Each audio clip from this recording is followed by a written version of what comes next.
So thank you for joining us today for an InSights and InPerson how-to series program, How to Preserve and Digitize Family Photos. To begin, in the spirit of healing, I acknowledge and honor the Ute, Cheyenne, and Arapaho tribes, and all the original indigenous nations of the land upon which the History Colorado Center and our other museums and historic properties stand. The Stephen H. Hart Research Center is a public access portal for researching History Colorado's collection. We dynamically assist researchers from all backgrounds with exploring our images, archives, and artifacts to use for a multitude of projects: genealogical research, historic property designation, school assignments, design inspiration, and writing books. We are now open to researchers via an appointment system. You can find out more and schedule an appointment via the Research Center page. My name is Bethany Williams, and I am one of the Collections Access Coordinators of the Stephen H. Hart Research Center at History Colorado. I'm also the coordinator of the InSights and InPerson How-To series, a series which focuses on sharing collection resources and staff expertise in workshops, tutorials, and lectures so that you can connect with History Colorado's collection and learn to better care for your own pieces of history, such as today. Coming up on September 10th, InSights and InPerson How to Research with History Colorado will explore History Colorado's archives, images, artifacts, and newspapers in an introductory program designed for researchers of all experience levels. Our September InSights and InPerson Connection series features Mona Lucero and the Clothes We Live In. There are a bunch of other great programs coming up in the This Is What Democracy Looks Like, Voices in Art, and Borderlands lecture series, just to name a few. Another great ongoing program is the Archaeology and Preservation webinar series on Wednesdays at noon. Today's program features Kevin Smith, Curator of Photography, teaching about photo preservation and storage, and Katie Bush, Digital Imaging Studio Manager, teaching about methods for digitizing photos. As mentioned, use the chat box for questions or to ask for help with tech issues. I'll be running the chat box and asking the questions out loud to Kevin and Katie. And we'll be sending a follow-up email with some of the information the presenters will be sharing today, so keep a lookout for that. I am really looking forward to this program, and we will begin with Kevin. And as Bethany said, I am the Curator of Photography here at the History Colorado Center. It's great to be here and to have all you here just learning how to better care for your photographs. That's great. I loved what I was seeing in the chat. So hopefully I can give you guys some good tips for how to preserve your photos today. And I also want to reiterate, we will be sending those resources later, early next week, and they will include things like further reading that you can do, as well as copies of these PowerPoints and even some sites you can go to get archival materials. But without further ado, I will get right into it. So to start off today, I want to talk about some common preservation concerns that we have with photographs. I saw in the chat that there's a lot of different types that people have, and there are quite a few unique things that photographs, that we have to worry about with our photographs that we may not with other kinds of material. So to start off with any photograph, you always have to pay attention to the chemical damage that it can have. Almost everything you can think of, like the different kinds of papers that we use or supplies we use, have acids in them. And even the oils on our hands actually have acids in them. So over time, those can actually damage other objects, including photographs. And to make things even more complicated with photos, they have their own unique chemical makeup because of all the different processes that might have been used, and they can have an effect on things around them as they decay also. When objects deteriorate, they tend to give off material. That's kind of what damages things around them, and we call that off-gassing in the museum world. So that's something we always have to keep in mind. And this example that you see here on this slide, you can see that an image is literally burned on the inside of a studio folder from this photo. And that is precisely because it is off-gassing and influencing things around it. Another really common thing that we see in museums with deterioration by acid is kind of yellowing and also some fading. That's a telltale sign that a photograph has had acid damage from the kinds of enclosures that it's in. And of course, light damage is also a concern that can cause fading, whether it's for older photographs like this example, or even color photos. Those are particularly sensitive to light as well. So that's something to keep in mind, is we always want to make sure that we're kind of mitigating the amount of light that our photographs can get. Another problem that we have with our photographs over time is problems with temperature and humidity. Having a really high temperature or really high humidity can cause the surface of a photograph that has all of the photosensitive material to actually warp on that top layer and come off. And even if humidity is really dry, there can be problems with things being too dry and that top layer, what we call the emulsion layer, cracking. So it can flake where it's literally coming off, or crack, or even just lift altogether. And this is a really extreme example right here. This is a glass plate negative that most likely had issues with temperature and humidity just very rapidly fluctuating. And so you can see that the surface is literally coming off and kind of wavy, and then you have these really big cracks where the surface is coming off. Though this kind of damage doesn't just happen to glass photos, it can happen to ones supported on paper as well.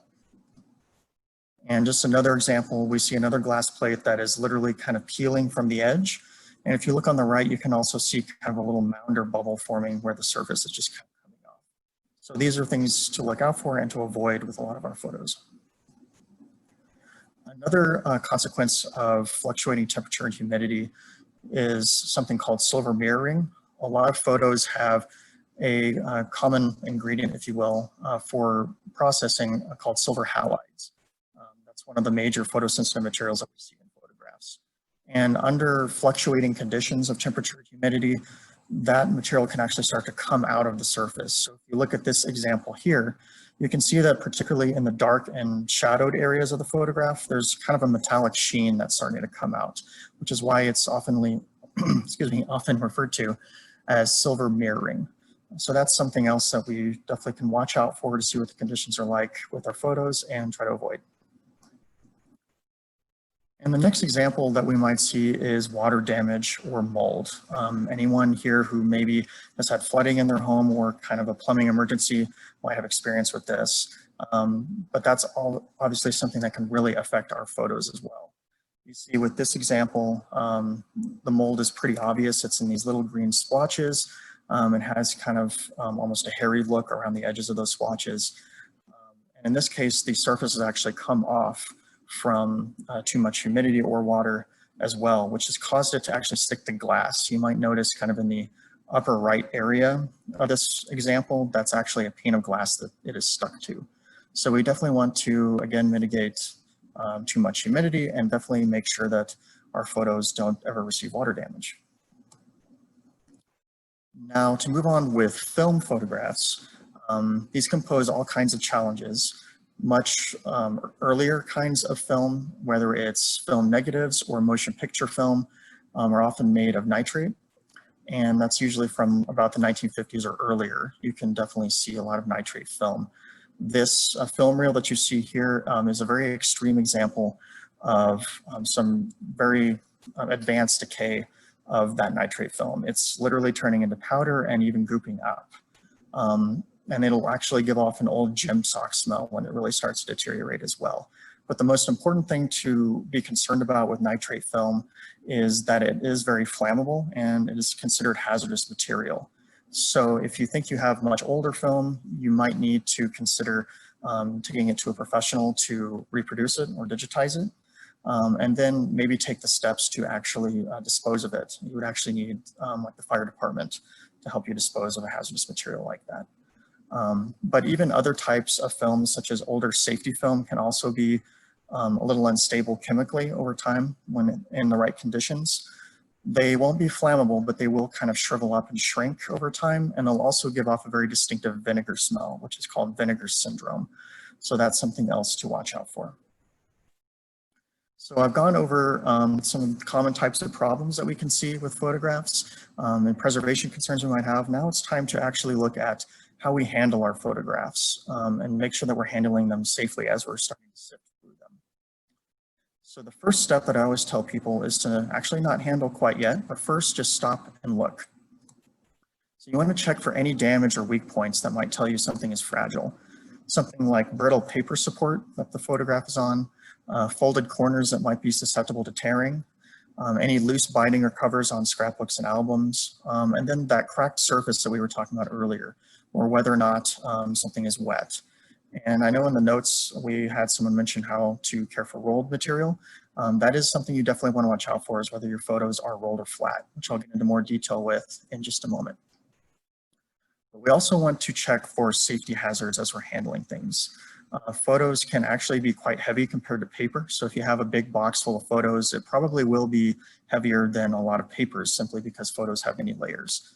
So that's something to watch out for. And then of course, any broken glass from frames or glass negatives if you by chance have those. And then also things like mold, particularly wet mold, which would mean that the mold is definitely still active. That can pose a health risk, so you would definitely want to make sure that you get the mold problem in your home taken care of before you try to do anything with your photos. And then things like noxious fumes are also something to watch out for.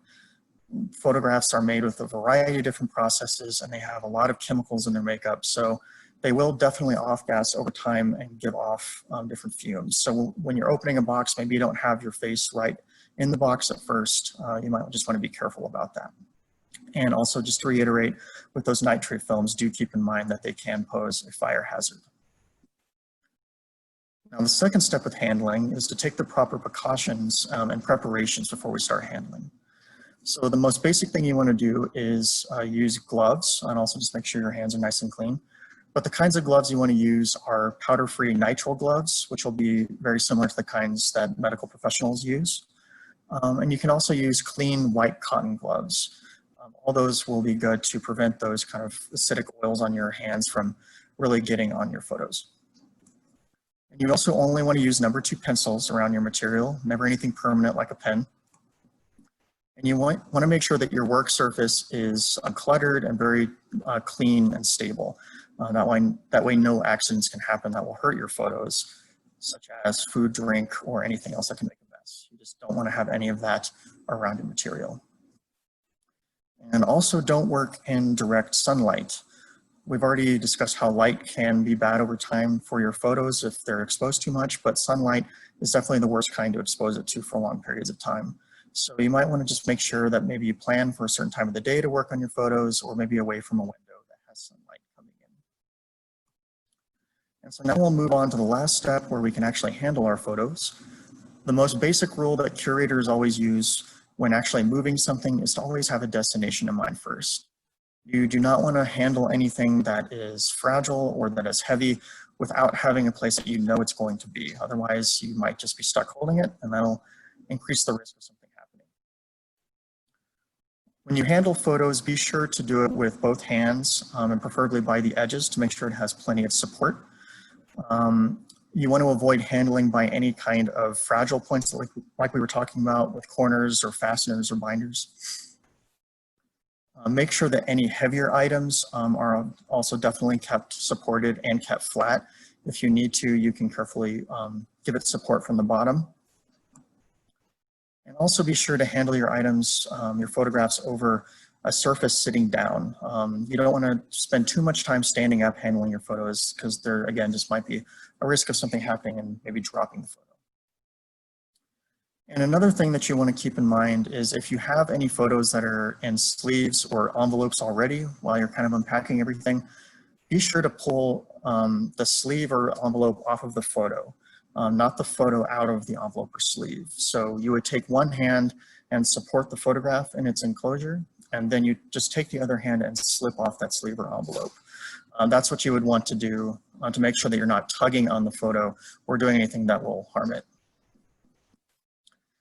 And you also want to check for any rolled photos, as I said, before unfurling them. The main thing you want to be careful of when you unfurl a photo is you just want to make sure that the surface isn't cracking or coming off in any kind of way. So the best way to do that is maybe just unroll it a little bit and take a look at the edge to see if there's any damage to the surface. And if it looks like it's nice and smooth and nothing's happening, then it's fine to go ahead and unfurl that. And if you need to, you could maybe use weights on either edge of the photo, but you might want to use weights that would have an archival material with it. Hey, Kevin.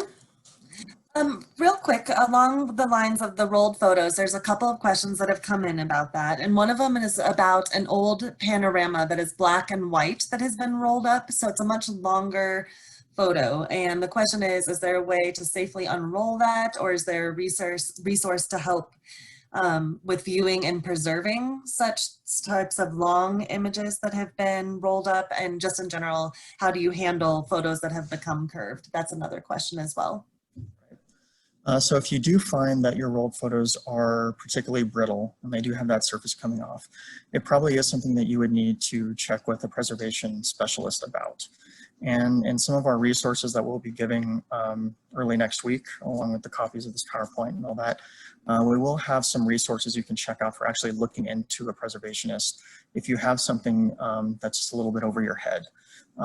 So rolled photos and caring for those are definitely something that they could look at and take steps towards. But as I said, from what you can do at home, at the very least, you can check your photos and just make sure that you don't damage them further if they do have any kind of damage to them. And I can also get into some details for some ways you could potentially store those, and if you're keeping them rolled as well, that will help. Are there any other questions for now? Okay. Yes, sorry. There is one for tips for removing photos from older photo albums that have adhesive and plastic film. Better to leave them or remove them for longer term storage? If it's possible to remove them, that would be best. I'm actually going to get into some details about that in just a moment. Because those papers do tend to be acidic and adhesives have a lot of other problems. So if you're able to get it off without damaging it, you can, though you do need to be very careful because you could easily tear it trying to get it off of that adhesive. One thing that we've tried to do, I usually try to be cautious about looking into like humidifying or anything like that, just because photos can have different sensitivities to that kind of process, or for that matter to the material that they're stuck on. So sometimes what I've done in my own work is just do the best I can, and if I can't take it off, sometimes I'll literally just cut it out of the page and just try to leave the material on, just to be sure that it's not stuck on there and causing any more damage. There's not much you can do about maybe anything that's stuck on there already, but you can at least make sure that it's not staying on there. Okay, and then another question about this section was, I've been told to use special pens that don't show through to label the back of photos, but you're saying number 2 pencils? Number 2 pencils are definitely would be best to use. I'll get into some details on that in a minute too. There are technically some kinds of pens that are archive safe, usually called like Pigma pens, that you could use, but you'd also just want to make sure that there's nothing that would smear on the back also. So number 2 pencils are definitely the best way to go. I know it can be difficult if you have newer photos that are kind of resin coated. It might be harder to write on those, but they're always the best way to go in terms of just making sure you don't do any kind of permanent damage, especially if you need to ever change something with those labels. And it looks like some of the other questions I'll ask a little later on when they fit into those sections. Thank you. Okay, cool. All right, so we've gone over some preservation concerns and maybe just how we can initially start looking at our photos safely. So now let's get into the details of how to store your photos. So the first step really is to just choose the right room, and to kind of backpedal a little bit, you would also want to probably keep this in your house specifically. It is possible to store these like in an offsite storage that's climate controlled. However, you definitely would not have direct control over your material there. So I would always encourage you to just try to find the right room within your home to preserve your photographs. There are definitely some considerations to make in that regard. You do not want to use basements or attics if you can control it, or for that matter, garages and sheds. These areas tend to fluctuate a little more with temperature and humidity. Basements in particular can be a little more wet, and attics tend to be a little more dry. So if at all possible, you want to try to avoid those kind of rooms. For the conditions in the rooms, the best temperature to keep it at is between 65 and 75 degrees Fahrenheit. That's kind of a nice compromise for being comfortable in your home while also caring for your photos. And you definitely do not want to exceed that 75 degree mark. And really the thing I want you all to keep in mind as far as temperature and everything goes, obviously you don't have the same kind of climate controls that a museum would have at home. So the key here is really just to try to keep it as consistent as possible. If you can find a room and you can just keep it with your own kind of air conditioning or heating systems at home as close to a certain temperature as you can, and maybe adjust at different times of year if you need to. That's really the best thing to do, is just kind of monitor that and just do your best to keep it consistent. Another consideration for the room that you choose is to be wary of any hazards that might come into play. Anything like a pipe that might break around it, around your photos, or any kind of vents that might blow air on it, windows with sunlight coming in, and any cleaners or chemicals that could potentially spill or spray on anything. You want to keep your photos kind of far away from these kinds of things. And this may seem kind of obvious, but you also definitely don't want to keep your material on the floor. If you ever had like a plumbing emergency and all the floor got wet, the box and any photos inside would also get wet. So definitely make sure that your stuff is elevated.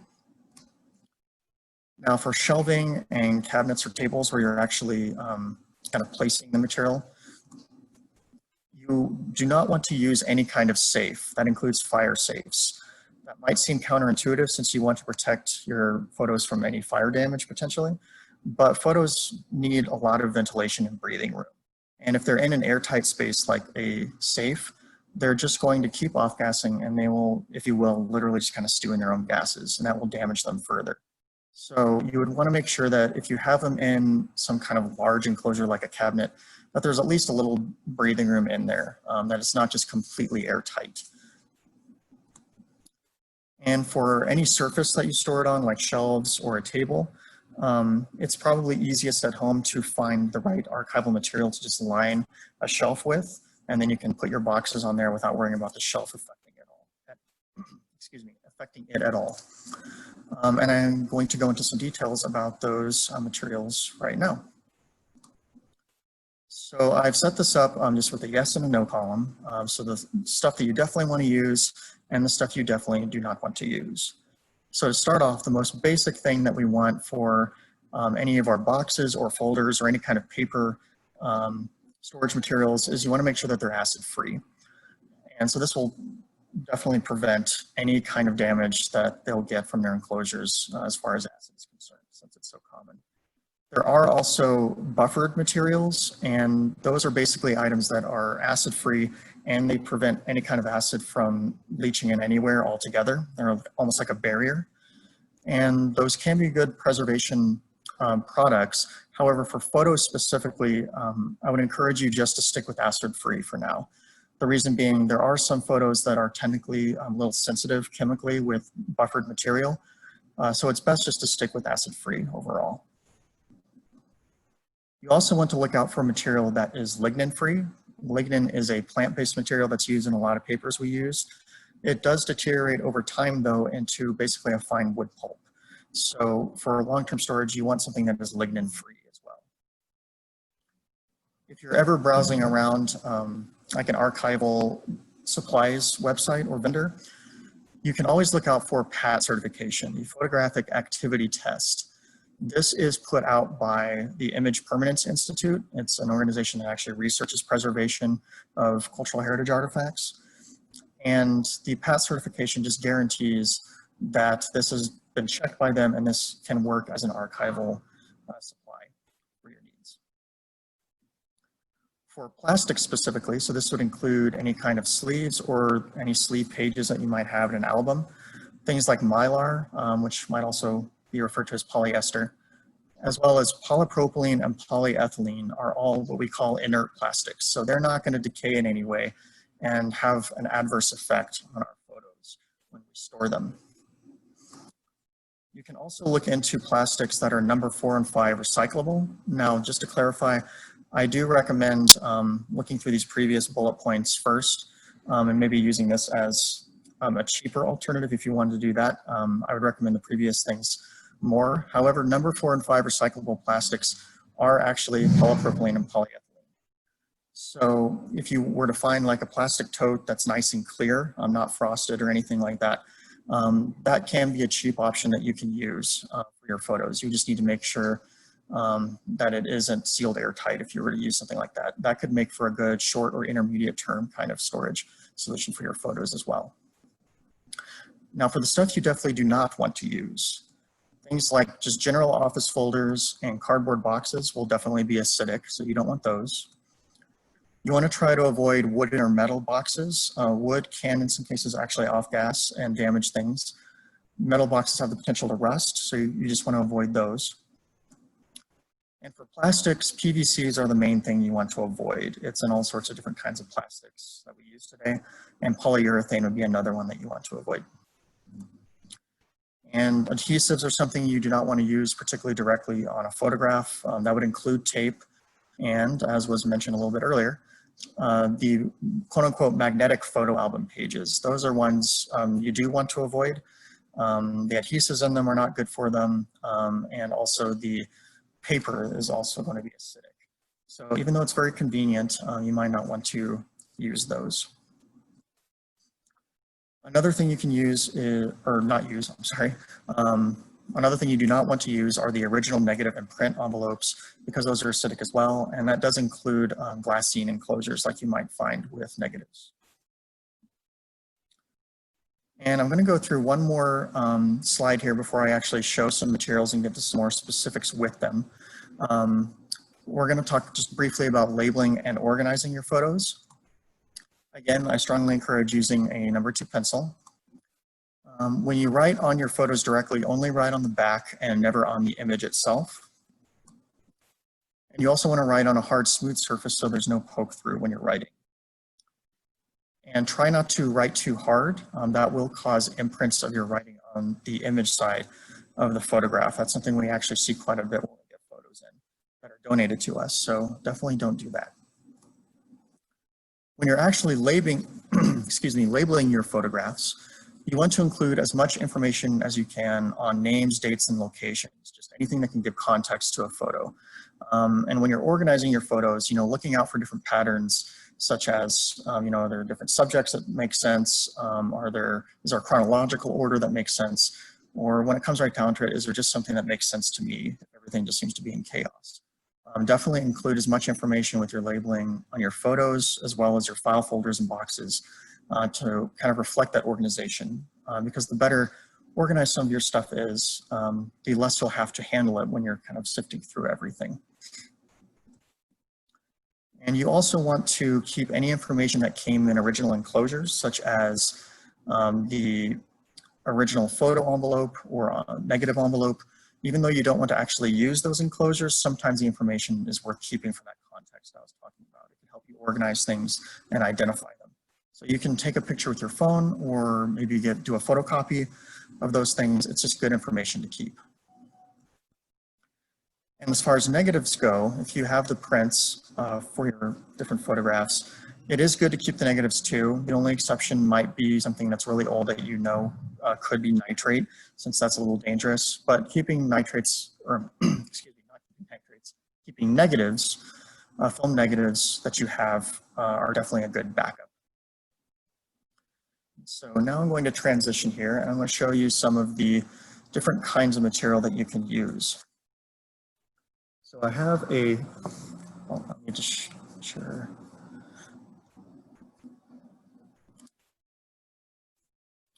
There you go, now you can see it much better. But I have different kinds of material that you would want to use at home. So for those acid-free boxes I was referring to, you can see these here. It looks a lot like a cardboard box, but this particular one does say kind of acid-free on it, as you can see there. And there are also much sturdier kinds of acid-free boxes, like this box here. These clamp top ones are a little more reinforced and a little sturdier that you could use. And if we take a look inside, you can see that there's folders in there. These are acid-free folders. Whenever you store anything in your boxes by folder, you want to be sure that they have plenty of support. You don't want them to slump or anything like that over time. And then another kind of box, these flat style boxes are really good for any kind of albums or scrapbooks that you need to store. You can store them flat in boxes like these. Now for envelopes and things like that, first off, when it comes to handling, you'll probably notice I have my gloves. These are those powder-free natural gloves I was talking about. But for the envelopes that you can use, this is an example, you can tell by the sheen here. This is an example of a polypropylene sleeve that we use. And these are great to use with a lot of your prints, simply because they allow you to keep them safe while, if you need to, being able to handle them and view them. So these are great things to use. The only kinds of material I would specifically not use these sleeves for are any photos that are cracking and have the surface coming off. The static electricity that can build up in plastic sleeves can damage those further. But otherwise, if the print looks like it's in good shape, these are great things to use. And if we look at this example as well, this particular box I'm using is really special because it has 3 rings in it, so it's really convenient. This can be a good option for albums that you have, but you can see I have these nice plastic pages that also use polypropylene, so that's something to consider. And for envelopes that you can use, again, for things like film negatives, if you're keeping any of those, I would definitely use an acid-free envelope. And they have them in all sorts of different sizes like this that you can use. And these kind of envelopes or paper sleeves can also work really well. These are what you can use if you have those kind of damaged photos that are kind of cracking on the surface. I did see in the notes that some people were wondering about tintypes. You can also put tintypes in these kind of enclosures. And if you look, this is a cabinet card style photograph. These are also good to use in envelopes, just so they're not kind of clanking around in a folder too much. And I guess the last point I'll say is about slides. I know that there were some questions about different kinds of slides. If it's a film slide and it's like a newer kind of color type slide, you can usually put those in a plastic kind of page pretty safely. If you suspect that you have a film slide that is maybe older and you're not quite sure what it might be made out of, there are also slide boxes that you can get that are appropriately sized that are acid free. So those are good options as well. And I don't know if anyone's able to respond to my question here, but I don't know if anyone has any glass photographs or anything like that. I don't know if that came up in the chat. But if you do have anything like that, being able to wrap a glass negative in an acid-free enclosure is always the way to go, and you want to wrap them individually in acid-free enclosures. And you would want to always store them upright in a box with plenty of support so they're not slumping. And you can get also acid-free corrugated board that you can put in between each plate so they're not clinking together. You never want to stack anything that is made of glass. So. And Bethany, are there any other questions that have come up? So another question that came up was, what does #2 pencil equate to in mechanical pencil lead? And in case you don't know the answer, I looked it up, and when you're looking for a mechanical pencil lead that's equivalent to #2, it will be marked HB. So H is in horse and B is in boy. So you'll be looking for HB.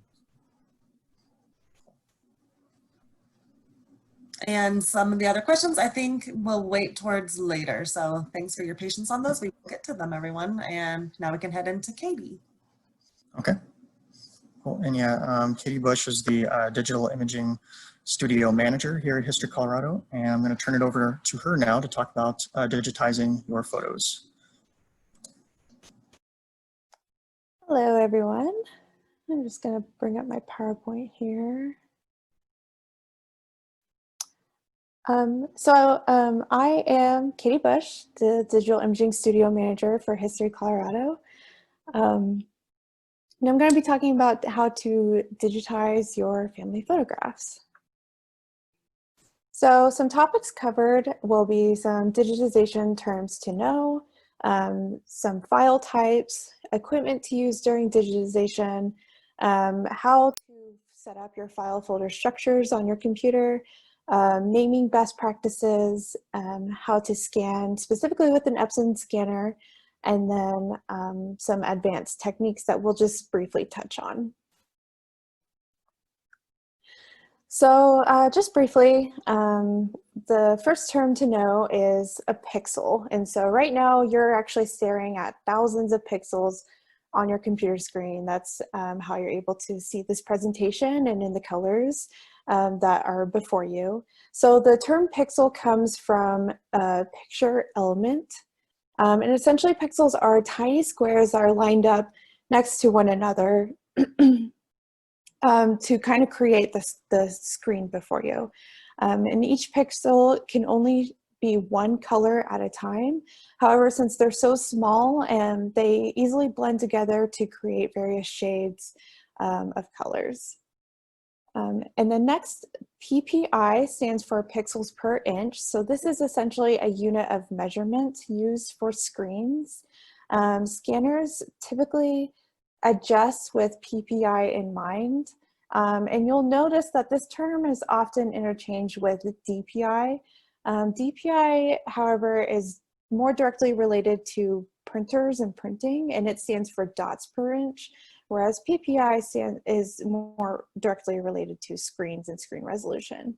And up at the top right, you'll notice kind of a difference between PPI settings, all on the same image. So the first one is 10 PPI and how that looks compared to more higher PPI, which is 240. You'll notice that there's a difference in clarity there.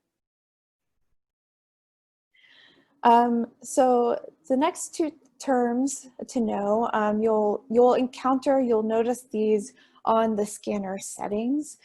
So the first one is going to be your scanning mode. So you'll have two primary modes. One is going to be color or RGB, which RGB stands for red, green, blue, and that's kind of how screens see color. And then the other one will be grayscale. Now, grayscale will not capture any color information other than black, white, and gray. So even though you might have many photos that are black and white, it's actually best to scan in that color or RGB setting, just so you can try to capture the largest array of color gradation that's showing up in the photos. The second term is going to be bit depth, also known as color depth. And this is one of those things that it's actually easier to just see as opposed to trying to explain. But essentially, the higher the bit depth, the more colors are available to be displayed.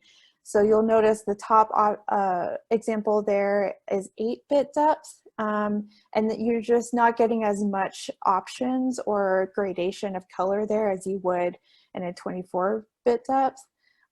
Typically, we'll scan in 16-bit depth, that middle area, mostly because there's actually not a lot of programs that are able to open images in 24-bit depth, and 8-bit depth is just kind of 2 on the low end. So we kind of want to be right in the middle at 16-bit depth, and that'll also help with your file size as well. So the next section will be on file types. So there's two primary ones when it comes to digitizing photos. So the first one is going to be TIFF, and these are going to be typically very large files, but they allow for better depth of the images, so more image and color capture. You always want to try to scan directly to TIFF where possible, and if you are able to keep TIFFs as your master files, that's also kind of the best way to go. The reason being is because JPEG tends to be more compressed and actually takes out a lot of color information that is being stored in the digital image. With that being said, though, when it comes to quickly sharing photos, digital images with maybe family or friends, JPEGs probably are the better way to go. But just try to keep a larger TIFF version of that image because that's better for digital preservation. So on equipment, so a scanner, and this presentation will show digitizing with this Epson scanner. This is actually my own personal scanner that I have at home, just to show you how easy it is to do at home. But we actually use a wide variety of scanners at History Colorado. So I actually primarily utilize a wide text scanner at work, but I just happen to have an Epson scanner to show you the way to go about digitizing non-transparent items. And if you're having issues with your scanner picking up some information, so say maybe with your tintype, you can use a camera to try to capture and digitize that item. Just try to use even lighting where possible. Do not use a flash of any kind. And as Kevin mentioned, just be very aware of what your lighting surroundings are going to be. And then with storage devices, I would recommend trying to do cloud storage if possible, which I will go into in more detail on the next slide. You can also use external or portable hard drives for your storage. Just keep in mind that you might have to replace them every 4 to 5 years as technology changes. So just bear in mind that portable and external hard drives, they're awesome, but they're not great for long-term preservation. And then I would highly recommend to not use CDs or DVDs as far as a backup storage. As you're probably all aware that they don't really even make laptops with CD or DVD drives anymore. So know that that's kind of that technology is going away. And then also flash drives, try not to use those just because they're easy to lose and they don't hold a lot of information typically. And I did want to make a quick note that some of the polypropylene plastic sleeves that Kevin had mentioned, most scanners are able to scan through those. So I would say if you get to a point where you have re-sleeved your photos in those, you can scan through those typically. So you should be fine there.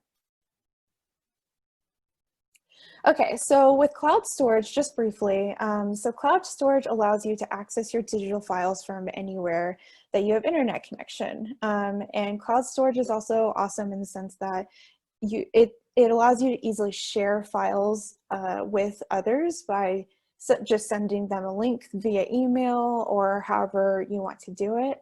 You can also set settings for certain folders in your cloud storage so that you can share images with people so that they can view them but not edit them or accidentally delete them. So that's kind of an added bonus of security there. And then I just wanted to mention that one misconception about cloud storage is that digital files just live on the internet.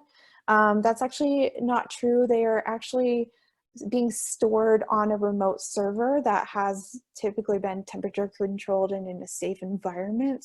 The cloud just allows you to access that server that they are being stored on. And I provided a couple of different cloud storage options.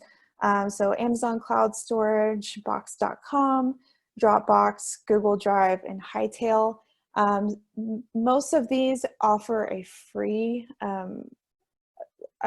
storage, but it's only usually for a certain amount and it's different for each one. After that, you will have to pay either a monthly or an annual fee to grow or to increase your storage. But I would highly recommend that if you're going to take the time to digitize your photos, try to also think of these ways that you can preserve the digital files for long-term access. So briefly, I just wanted to kind of go over organizing your file folders during the digitization process. And best practice is honestly just to set up your digital file folders, how you have your physical collection set up. So I kind of provided an example here. This is actually based on my own digital preservation of my family photos. So that first collection you see is just my own personal, and then that second collection, the McLouch Family Photograph Collection, is my grandmother's. And I did take the time to digitize her photos several years ago. But I just kind of wanted to show you how you can set up your file folder structure as it directly relates to maybe some photo albums or some boxes that you have set up and organized on your own. And then for me, I think it's very important to create a standard of naming your digital files. Skipping to the example on the right, I kind of set it up so that it first references the collection, and then the album or box number, and then a scanning sequence number. So those first three, separated by underscores, are the most important. And then what's in green, the descriptive info, and to indicate whether it's the front or the back, that's just added information that you can go in and add to the file name later. I would still try to keep it pretty short, but it just helps you stay organized with your file naming and your photos just in general. So going back to the tips, most important is that each image has their own unique file name. Otherwise, you might have an instance where some files are actually saving over one another, and that wouldn't be very good. So try to keep naming everything having a unique name. And again, try to base that name in relation to the album or box that the photograph came from. You can indicate if it's the front or the back of the scan. So if you have information that's written on the back, it's usually pretty important to try to capture that, especially if it was, you know, your grandmother or grandfather's notes that they wrote on the back indicating who is in the photo. It's usually really great to help capture that, to maintain the provenance of that item. And then try to use underscores to separate out your descriptions. And here's an example with both the file folder and the file names there, how they're interacting with each other. And so then just briefly, some scanning quick tips. Make sure that your scanner is on a flat surface. Make sure that the glass on your scanner is clean and free of dust particles. You can use Windex or another kind of glass cleaner, but just make sure that after you do that, you try to use a clean microfiber cloth to remove any excess cleaning chemicals, just to try to help protect your photos that you're scanning. And you can also use a can of compressed air to remove any excess dust.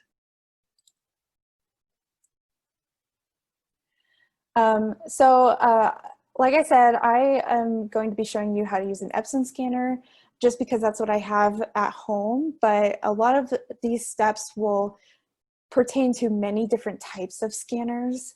Specifically the Epson scanners, they all kind of function the same, but the more you kind of play around with scanners, that they all kind of work the same. So even though this is specifically for Epson, you can carry it to other types of scanners. So the first step obviously would be to set your scanner up, turn it on, and to turn on the software pertaining to that scanner. And then you can place the photos on the flatbed. So I've given you an example here. And the examples that I'm showing you will be of my dog Benny. So I hope you enjoy the cute photos of him as he was a puppy. I'm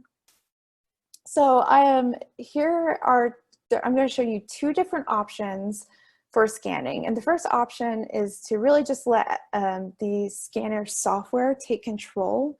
And this is usually by just setting the mode to photo mode. And on the main settings example there on the left, you'll see that red arrow, and that's pointing directly to mode. And I've selected photo mode for this example.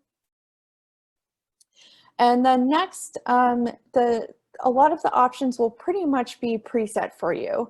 What I would say is just make sure that on image type, or that's actually the scanning mode, that's on color or RGB.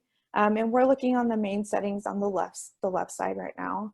And then underneath that is the resolution. So for this one, I selected 600 DPI or PPI for the scanning resolution.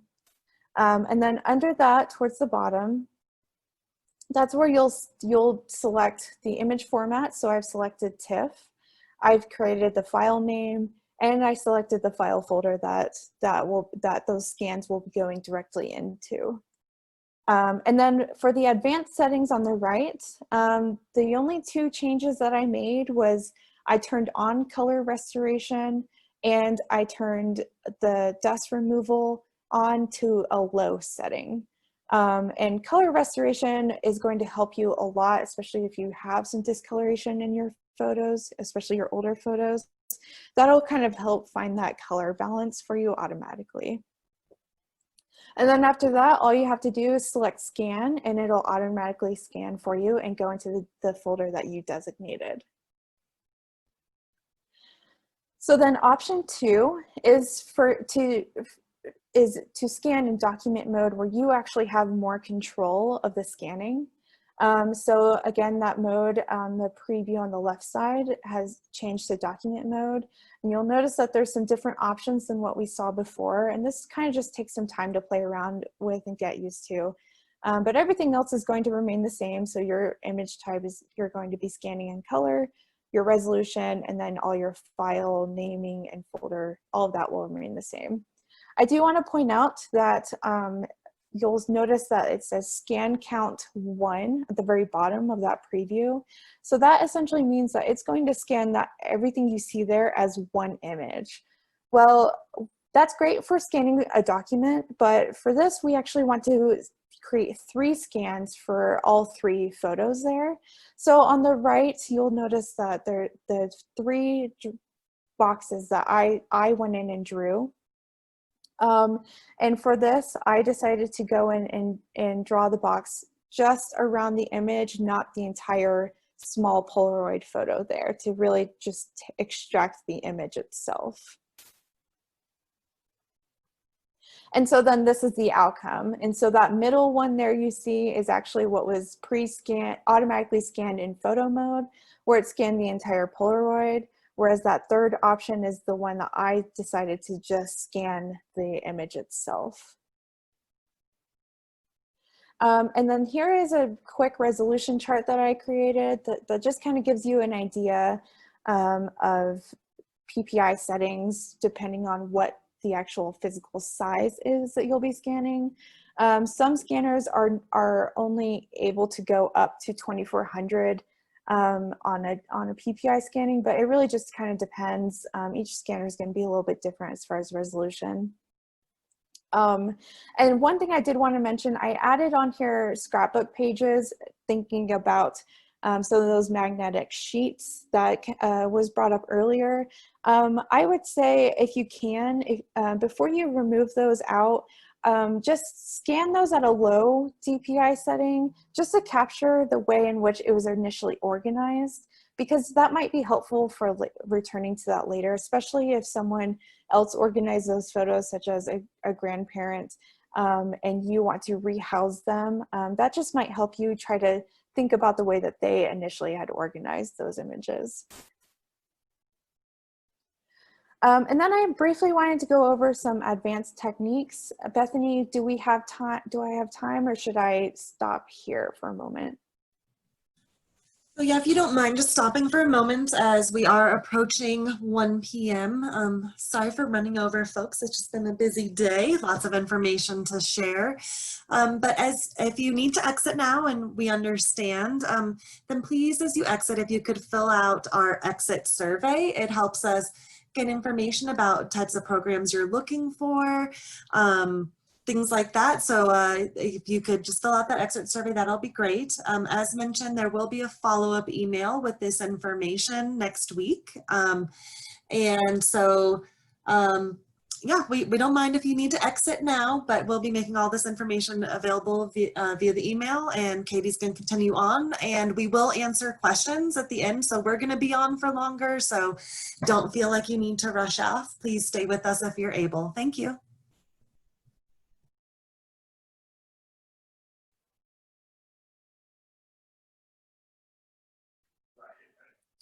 Okay, so picking back up, I'm going to just briefly touch on adding metadata to your images, because this can really help in improve your digital preservation for your digital images. So you can go very deep into different ways of adding metadata and different types of metadata to add in, but this is just kind of a more easier way and just some brief fields to add in.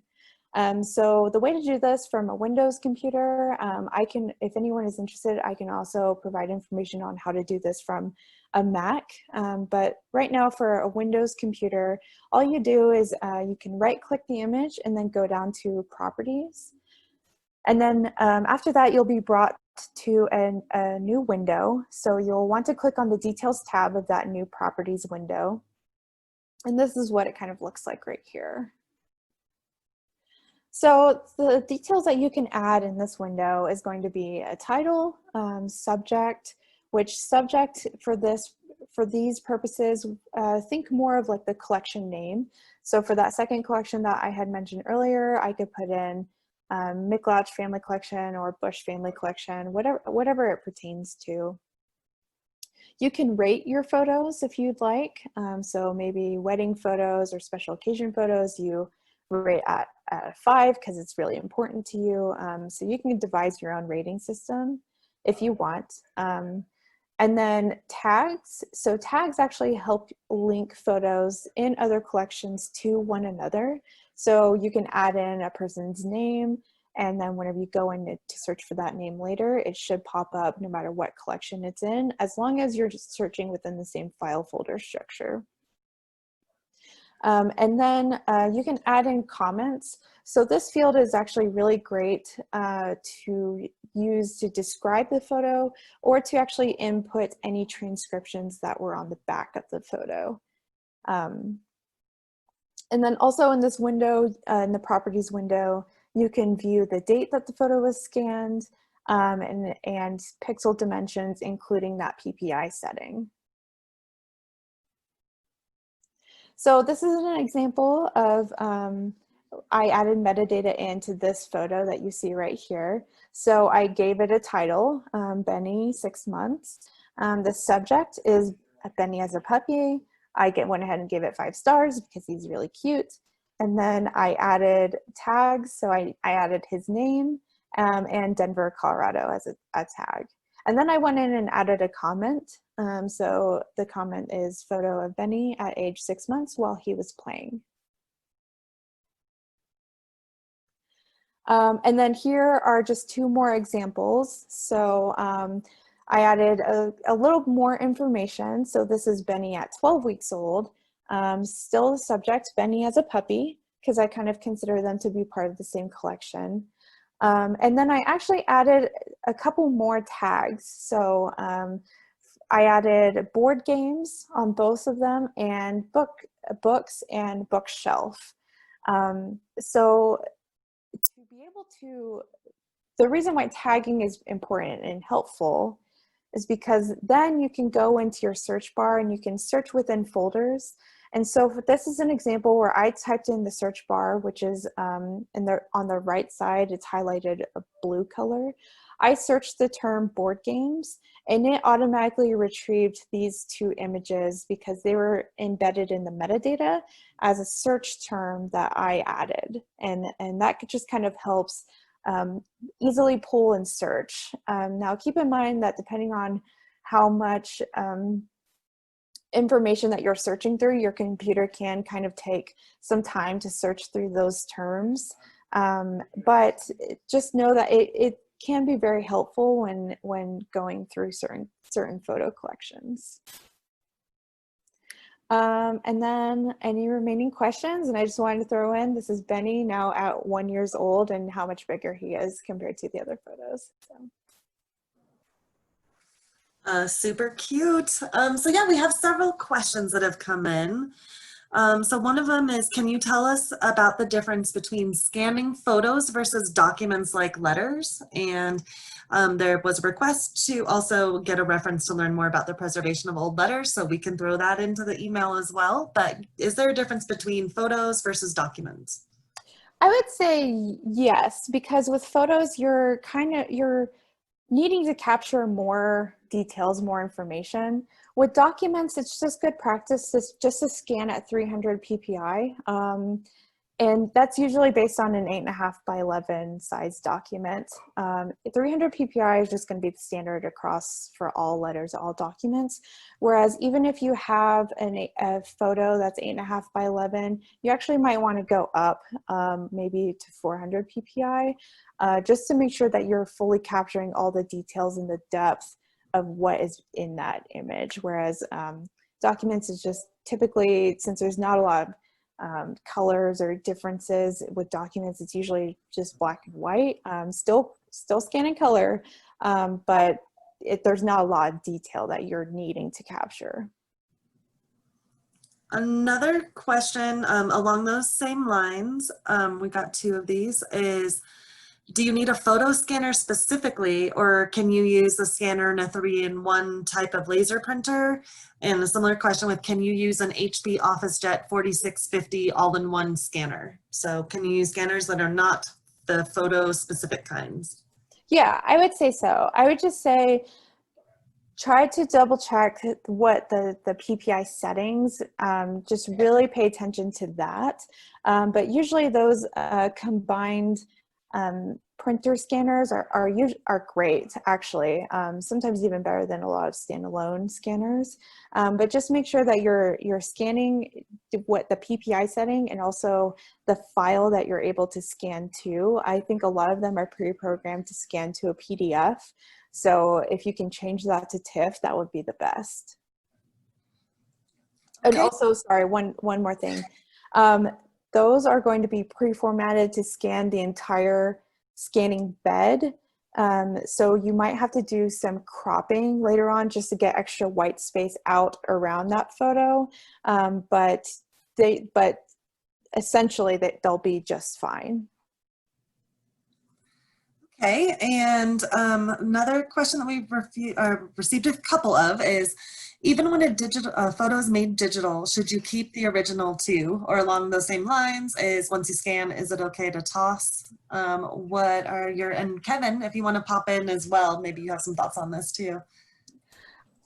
I would say keep it. The only time I would say to not keep it is, as Kevin mentioned, is if it's hazardous or probably not good to continue to keep. But I would say for sure keep it, especially because until we really hammer down long-term digital preservation practices, we still could lose digital files. So until we're in a really good workflow just as a society to maintain digital preservation, I would say definitely keep it. Kevin, any additional thoughts? Yeah, I would totally agree. Like I said, with keeping the old negatives as a backup, the digital photos can serve as a backup to your physical ones that you're preserving also. And then someday, if so much time passes that your photo's just not around anymore, then you'd still have potentially the digital one. So, I mean, they really do work together well. I always think it's good to have a backup, and it is, as Katie said, definitely what we do here. We still try to keep physical items when we can, unless it's hazardous. And then another question was, how stable is cloud storage? Google eliminated 2 photo sharing services the past decade that created consternation among users. Is using 2 clouds the answer? So with cloud storage, it's kind of just like with even file formats, how it's gone back and forth over the past 2 decades. It's finally starting to balance out where it's a little more solid. I would say if you go with cloud storage, try to go with some of the bigger names. So Google, Box.com, Dropbox, those are going to be awesome options just because there's more money going into them. There's more financial backing and more security measures being put in place. So I would say cloud storage is great, but for me personally, I have my images backed up on cloud and on an external hard drive. So it really depends on what your comfort level is. I just am paranoid about losing things. So I do both. And I also, every 4 to 5 years, I'll transfer my digital files over onto a new external hard drive. And external hard drives are becoming more and more better as far as cost. I think the last time I bought a 1 terabyte hard drive, it only cost me about $50, whereas I think the first time I bought one, it was about $150. So that's what I would recommend as of right now until cloud storage becomes better and more solid. All right, and then there's a couple more item-specific questions, and so I'm going to hold on those in just a second, but I just wanted to say a quick thanks to everyone once again for joining us today. If you have any further questions, we'll still be on for a few minutes. Check out some of our other programs. In 2 weeks, there'll be How to Research with History Colorado, and I'll be instructing that one if you'd like to join us. You can check out other programs that we have on our website. You can explore our collection. And if you've enjoyed the program and want to support it, then please consider doing so. A donation of any amount is super helpful to supporting the cause. So we appreciate that you joined us today.